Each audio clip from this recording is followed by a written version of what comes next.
The temperature read 77°. The wind cut through flesh like a knife, and in the middle of that frozen wasteland, people were living, not surviving by accident, but building entire civilizations on the permafrost.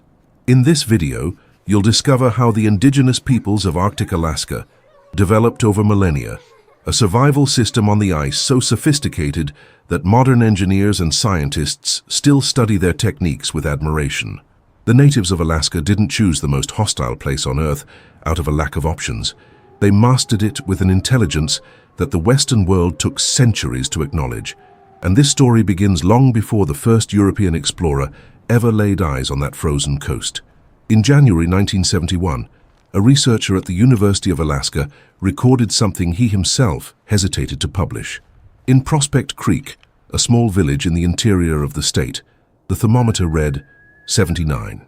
Hergesi accounting for wind chill, the lowest temperature ever recorded on American soil, with official data of 62.2 degrees without wind chill, still an all-time record in the United States. The researcher looked at the equipment, then at the window, and realized that on the other side of the glass children were playing in the snow. It wasn't an anomaly. It was Tuesday. Life in Arctic Alaska has always been like this, extreme every day, and completely incomprehensible to anyone who grew up at milder latitudes. The extreme temperatures that send tourists into a panic are, for the indigenous peoples of the Arctic, as ordinary a part of existence as summer heat is for those who live in the tropics. Arctic Alaska occupies the northern strip of the state, above the Arctic Circle, a region that includes the North Slope, the largest Arctic plain in the United States, and extends to the Beaufort Sea and the Chukchi Sea. In winter, the sun disappears for weeks. The wind sweeps across the plain with no obstacles for hundreds of miles. The permafrost, the permanently frozen layer of ground, can reach depths of 600 meters in some areas. And yet, it is estimated that human beings have inhabited this region for at least 10,000 years, possibly more. The archaeological remains found at Onion Portage in northern Alaska indicate continuous human occupation dating back to the post-glacial period. These were not temporary campsites of lost hunters. They were planned settlements with permanent structures and elaborate food storage systems. In popular documentaries about Alaska, the narrative tends to be the same. Dramatic images of snow, narrators speaking in tones of astonishment about how these people endured the cold. What rarely makes it onto the screen is the far more fascinating reality. These peoples were not enduring the Arctic. They were living in it with a level of technical competence that has no parallel in any other human culture adapted to extreme environments. The Native American tribes of northern Alaska are diverse and should not be treated as a single group. The Inuit inhabit the north and northwest coast. The Alaska Yupik occupy the Yukon River Delta region and the Bering Sea coast. The interior Athabascans have cultures and techniques distinct from the coastal cultures. Each group developed specific responses to the environment in which they lived, and those responses are what we'll be exploring throughout this video. What engineers at NASA, military survival experts, and altitude medicine researchers have been studying in recent decades is nothing new to a 70-year-old Inupiat elder. It's the knowledge he learned from his grandfather, who learned from his great-grandfather, who learned from an ancestor who never saw a thermometer but knew exactly what the human body needs to not die at 60 degrees Celsius. And that knowledge begins inevitably with the most basic question of all: how to stay warm when the entire world is trying to freeze you. For decades, movies, cartoons, and textbooks sold the same image: the igloo as a primitive ice hut, uncomfortable and improvised, that Eskimos would throw up in a hurry when they had nowhere to sleep. An emergency solution, an exotic curiosity, something any reasonable person would abandon as soon as they could build a real house. That narrative is just as wrong as saying an airplane is a primitive form of transportation because it's made of heavy metal and somehow manages to fly. The igloo, which in the Inupiat language simply means house, with no special meaning relating to ice, is one of the most ingenious architectural structures ever created by the human mind. Not by accident, not for lack of alternatives. By deliberate design, refined over generations of hands-on experience, in one of the worst environments the planet has to offer. Consider what physically happens inside a well-built igloo when the outside temperature is 50 degrees Celsius. The interior, Heated only by the presence of 2 or 3 people and a small fat lamp, the quillik, the traditional Inuit oil lamp, can reach temperatures between 7 degrees and 16 degrees above zero. It's estimated that this difference between exterior and interior temperature can reach 60 to 70 degrees Celsius under ideal conditions. A structure made entirely of ice, keeping people warm inside it. The paradox is real, and the explanation is brilliant. The air trapped inside the compacted snow that forms the igloo's blocks functions as thermal insulation. Snow is not inherently cold. What makes it cold is the fact that it's in contact with outside air. Inside the blocks, the air is static, and static air doesn't conduct heat efficiently. The more compacted and uniform the snow, the better the insulation. The Inuit knew exactly which type of snow to use: wind-packed snow, compacted, and of a specific grain size, and where to find it depending on the season. The dome shape isn't aesthetic, it's structural and thermodynamic. The heat generated inside rises and circulates through the dome, creating a layer of warm air that envelops the occupants. The tunnel entrance, always lower than the level of the interior floor, functions as a cold air trap. Frigid air enters through the tunnel, sinks because it's denser, and stays in the lower section of the entrance without being able to invade the main living space. It's a passive ventilation system that any modern HVAC engineer would recognize as an elegant solution to the problem of maintaining air quality without excessive heat loss. An experienced Inuit builder could raise a functional igloo in approximately 1 hour, working alone. The anthropologist and explorer Vilhjalmur Stefansson, who lived among the Inuit in the early 20th century and documented his observations in works such as My Life with the Eskimo, 1913, recorded his own surprise at watching an elder build an igloo for 4 people, complete with an entry corridor and interior sleeping platforms in under 90 minutes. Stefansson, who had grown up believing the igloo was a primitive dwelling, spent the rest of the expedition sleeping in them by choice, having discarded the tent he'd brought from the south. But the igloo was only one of the housing structures used by the indigenous peoples of the Arctic. In summer, the Inuit used tents covered in seal or walrus hide, lightweight, portable structures. For more permanent winter dwellings, many groups built the kargi and the sod house, semi-subterranean homes dug into the permafrost, covered with sod and hides, with whalebone or driftwood as structural support. The idea that there was only one type of housing is another convenient myth that oversimplifies a far richer reality. Life in the Arctic demanded solutions for every season, every situation, every type of terrain. And the peoples who lived there had all of them catalogued, tested, and passed down with the precision of an oral engineering manual. Imagine putting your bare hand out in 50-degree C air for 30 seconds. In the first 10 seconds, you feel a burning sensation. In the next 10, the pain begins to fade, not because things are getting better, but because the nerves are starting to fail. In the final 10, your fingers are white and stiff. That's the beginning of frostbite.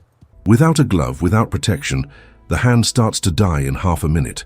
Now imagine that an Inuit hunter spent 8 hours in the snow, perfectly still, waiting for a seal to appear at a breathing hole in the ice.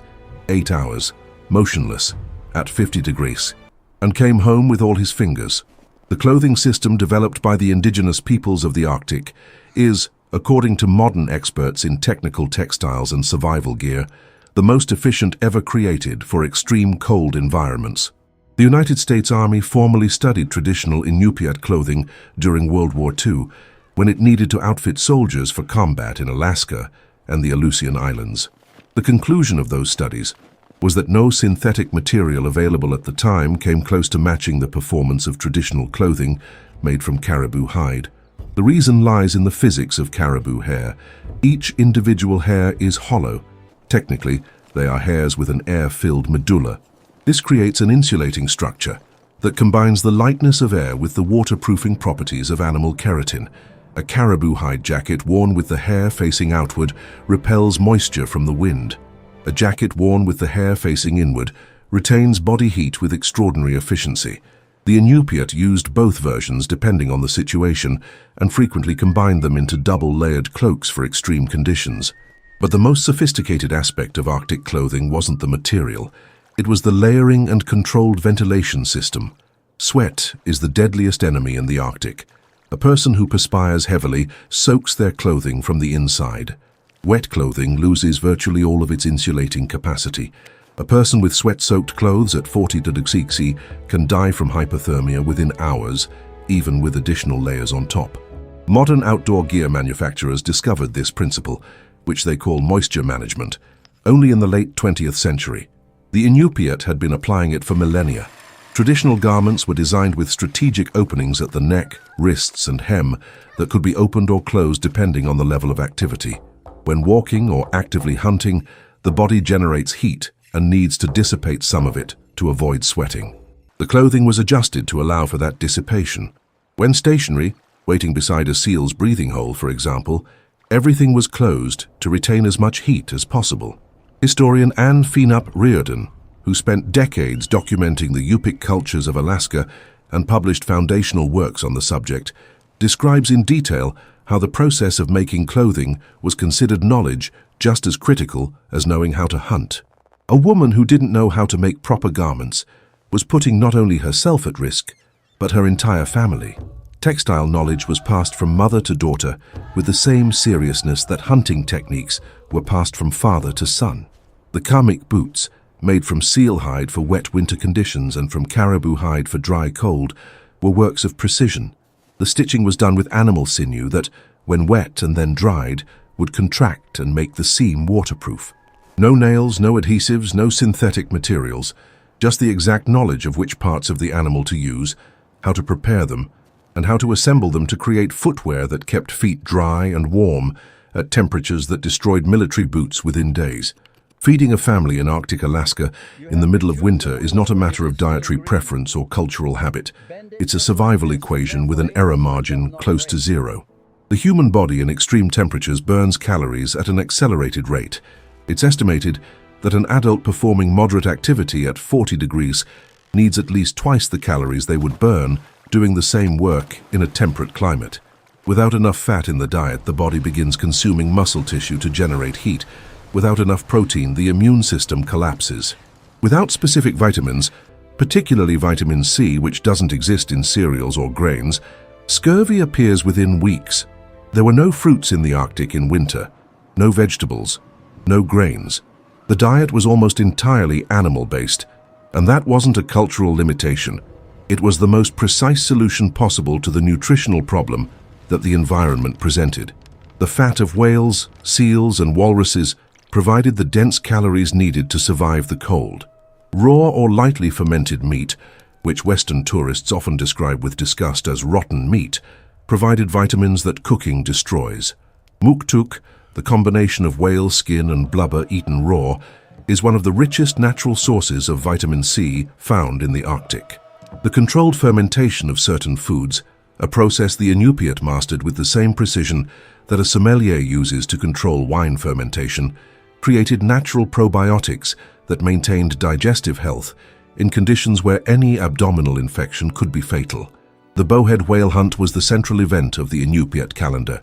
It wasn't just about food, it was religion, identity, and politics all in one act. The captain of a hunting vessel, the Umialik, spent the entire year preparing, stockpiling supplies to distribute to the community, maintaining the social relationships that would guarantee loyal crew members, consulting the knowledge of elders about migration patterns and ice conditions. Archaeologist John Boxtos, in his research on Inuit prehistory published in the book Whales, Ice and Men, 1986, documented that bowhead whale hunting in Arctic Alaska has evidence dating back at least 2,500 years. The vessels, the umiaks, covered in walrus hide, were specifically designed to work in sea ice, with flexible hulls that could withstand impacts that would shatter solid wood. The harpoons and their lines were systems of ingenious precision that allowed hunters to secure a 40-ton whale without losing the vessel. Roughly every 2 years, the effort of an entire community over full seasons was justified by the capture of a single large whale. An adult bowhead whale could provide tons of meat, blubber, and muktuk that fed dozens of families for months. Nothing was wasted. The intestines were used as waterproof material for rain gear. The bones served as structural supports for homes and tools, the tendons as sewing thread and rope, the oil as fuel for the quillics, the lamps that heated and lit homes during months of total darkness. In Hollywood films and more superficial documentaries, Arctic hunting is portrayed as an act of brutality, primitive men killing animals with crude instruments.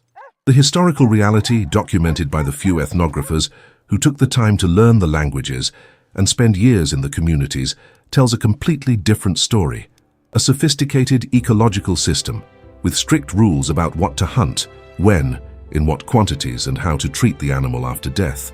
The Inupiat believed that animals offered themselves to respectful hunters and refused the disrespectful, a cosmology that produced in practice a resource management system that kept Arctic animal populations stable for centuries before the arrival of European and American commercial hunters. In November 1914, Canadian explorer Vilhjalmur Stefansson was camped with an Inupiat family somewhere along the northern coast of Alaska when the sun disappeared. It didn't go behind clouds. It didn't set on the horizon only to rise the next day. It simply disappeared and didn't come back for 67 days. Stefansson, who had spent years in the Arctic and considered himself experienced in the environment, described in his diary the oppressive feeling of waking in darkness, working in darkness, sleeping in darkness, day after day. It is a deprivation that affects something fundamental in a human being, he wrote. His Inupiat host, a woman of approximately 50 whom he referred to only by the nickname he had given her, the woman who knew everything, spent that same period exactly as she always had, sewing clothes in the soft light of the kulik, telling stories to the children, preparing food, managing the fat supply to make sure the lamp never went out. For her, the darkness wasn't an ordeal. It was winter. It was when the indoor work got done. The phenomenon that Westerners call the polar night, the period during which the sun doesn't appear above the horizon for weeks or months, is a reality for any point above the Arctic Circle. In the city of Utqiagvik, previously known as Barrow, the northernmost point of Alaska, the sun sets in early November and doesn't reappear until late January. 66 consecutive days of darkness. The response of the indigenous peoples of the Arctic to this reality was not passive tolerance. It was active adaptation, developed over generations, that produced social structures, rituals, and daily practices specifically designed to maintain mental and physical health during the long night. Stories, what the Inupiat call unipkaat, were a social technology just as much as caribou clothing. There were stories that could only be told in winter, not out of arbitrary superstition, but because winter was the time when the entire community was gathered together, without the dispersal of the summer camps, and the stories reinforced social bonds, transmitted accumulated knowledge, and created the sense of continuity that keeps psychological isolation from becoming disintegration. The kulik, the soapstone lamp fueled by seal or whale oil, wasn't just heating. It was light. It was the focal point around which the family gathered. Inupiat women who specialized in managing the kulik learned to regulate the flame with precision, using carefully prepared moss or Arctic cotton wicks to extract maximum light and heat with minimum fuel consumption. A well-tended kulik could burn continuously for days without being refueled. Researcher Igor Krupnik of the Smithsonian Institution documented in studies published over recent decades how the traditional Inupiat calendar was far more sophisticated than the simple 12-month Western cycle. There were up to 18 terms for different states of sea ice, subtle distinctions between ice types that determined which routes were safe for travel, where seals were likely to be breathing, when the whale would be passing the coast. This encyclopedic knowledge of the environment was transmitted partly through winter stories, partly through direct observation, and partly through a mentorship system that accompanied young hunters from childhood. The now widely documented phenomenon of seasonal affective disorder, the depression linked to lack of sunlight, is studied with particular attention in modern Alaska. What few news reports mention is that traditional indigenous communities had developed communal practices that, without naming the problem in clinical terms, created the same social support mechanisms that modern psychologists recommend for dealing with it.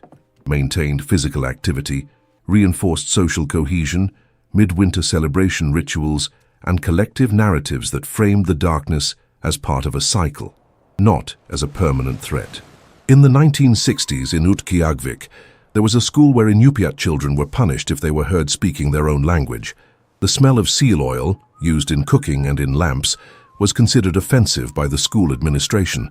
The children learned about Abraham Lincoln and George Washington, but not about Maniluk, the 19th century Inuit prophet who predicted the arrival of white men and their strange instruments with a precision that elders still discuss. They came home knowing how to conjugate verbs in English, but not knowing how to build an igloo, how to read the ice, how to prepare a caribou hide.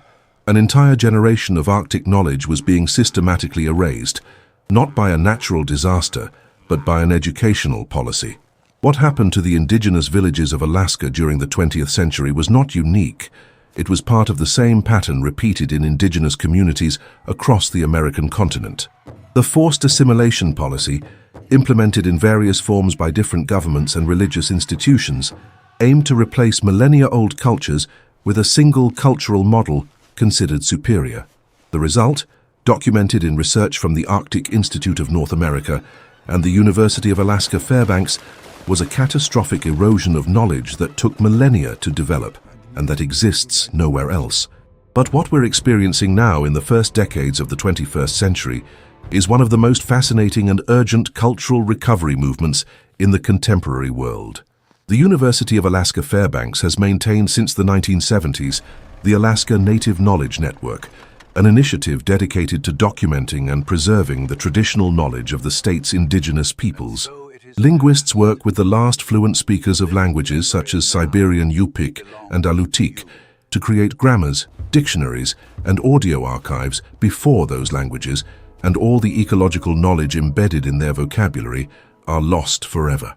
The reason these initiatives have become urgent goes beyond cultural preservation, important as that is. The ecological knowledge of the indigenous peoples of the Arctic is proving in the era of climate change to be an irreplaceable scientific archive. The Inupiat and the Yupik have observed and catalogued the behavior of sea ice, weather patterns, and animal populations for centuries, in some cases for millennia. The elders who today are in their 70s and 80s grew up in an Arctic different from today's and can describe with precision how the ice behaved, where polar bears would settle, when the whales migrated. This lived memory, combined with the accounts of their parents and grandparents, creates an environmental historical record that no weather station can replicate. In 2018, a joint program between the Alaska government and Inupiat communities in the Kotzebue region formalized what they called co-management of natural resources. Decisions about hunting, fishing, and land use began to be made by combining modern scientific data with the traditional ecological knowledge of elders. The first published results indicate that the communities that integrated both knowledge systems made more accurate decisions about resource sustainability than those that relied solely on conventional scientific data. The story of the Inuit and other indigenous peoples of the Arctic is not a story of fragile victims who needed to be saved by modernity.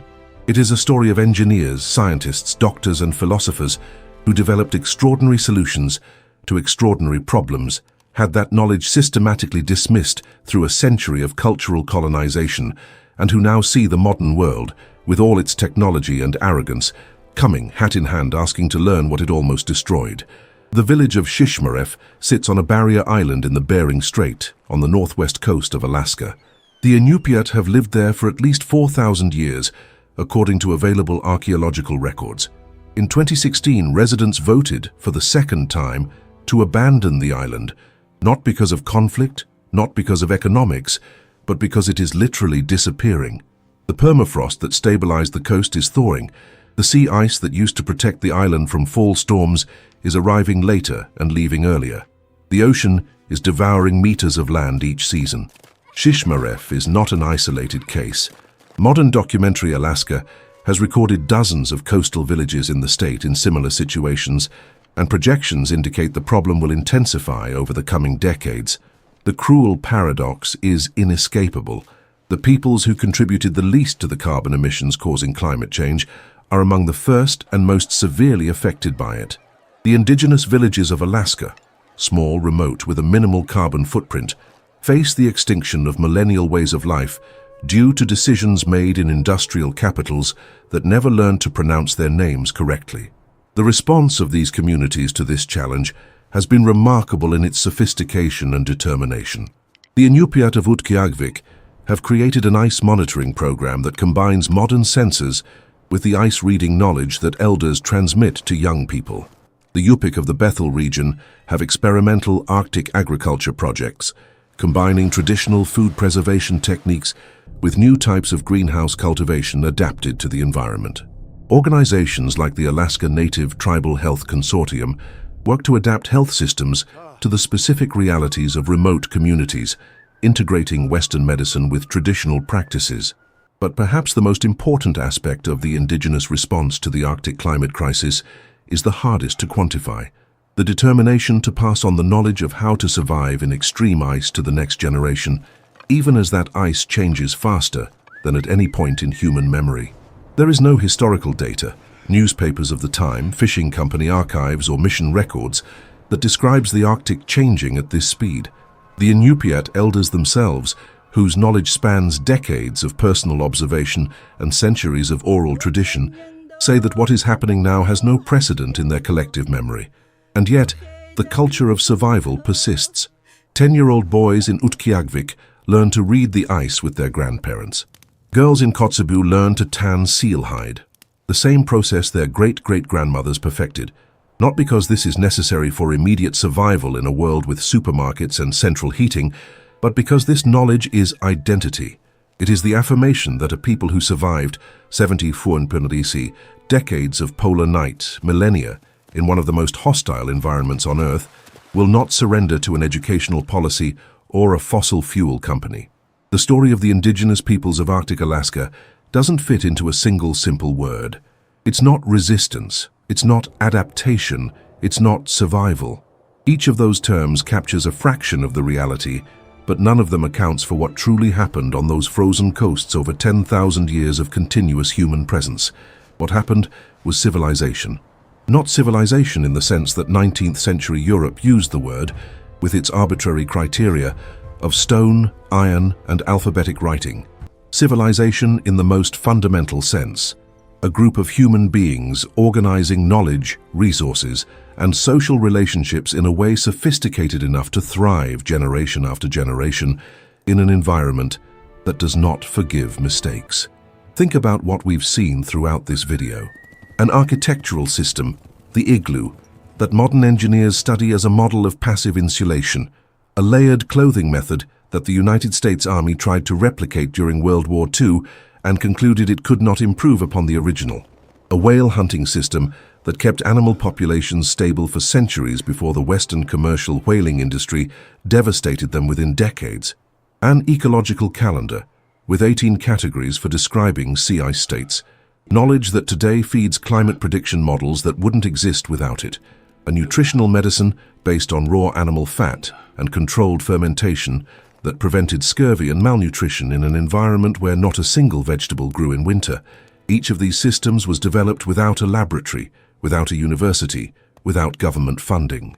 It was developed in the only way that truly useful knowledge has always been developed, through careful observation, practical experimentation, the mistake that kills and the solution that saves, passed down from generation to generation by people who understood that what they knew was literally the only thing standing between their children and death. And then came the 19th century, and then the 20th. And with them came assimilation policies, schools where children were punished for speaking their own language, missionaries who banned dances and ceremonies, governments that redrew territories without consulting those who had inhabited them. In some communities, 3 generations were enough to fragment what 10,000 years had built. Young people who no longer knew how to read the ice. Elders who had been made to feel ashamed of what they knew. Languages dying with their last speakers in nursing homes, far from the villages where they were born. But here is what history also records. These peoples did not disappear.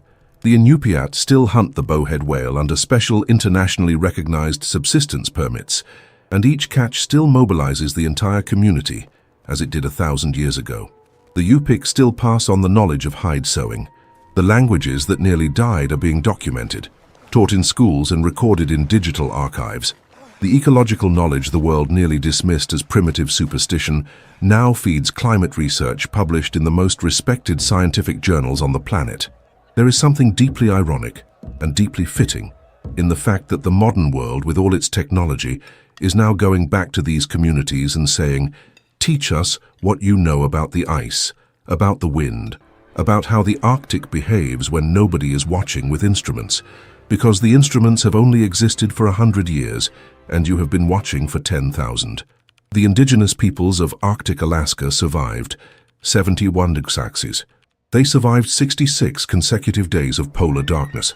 They survived storms that split the ice like glass and swallowed entire vessels. They survived epidemics brought by outside contact, policies of cultural erasure, decades of historical invisibility in the books that told the story of the continent they had inhabited long before any European had ever heard of it. And now, as the very Arctic changes beneath their feet at an unprecedented pace, as the ice their grandparents knew as permanent disappears every summer, they are doing what they have always done, observing, adapting, transmitting, persisting. The question this video leaves you with is not about the past. It's about the present and the future of the ice survival techniques we explored here. The igloo's architecture, the layered clothing system made from caribou hide, the Inuit ecological calendar with its 18 categories for describing ice. Which do you believe would be the hardest to replicate today if you were forced to survive alone in the Arctic for an entire winter? Think carefully before you answer, because your answer says a lot about what you consider real knowledge. Leave your thoughts in the comments. The discussion that happens here after videos about indigenous peoples is always one of the richest on the channel. If this story changed the way you see human intelligence, culture, and what it truly means to know a place, hit like and subscribe. In the next video, we'll dive into the life of the Lakota of the Great Plains, another people who transformed a seemingly unlivable environment into home, and whose military tactics challenged and, for a time, defeated the best-equipped army of the 19th century. It's a story that conventional history books still don't tell, right? Don't miss it.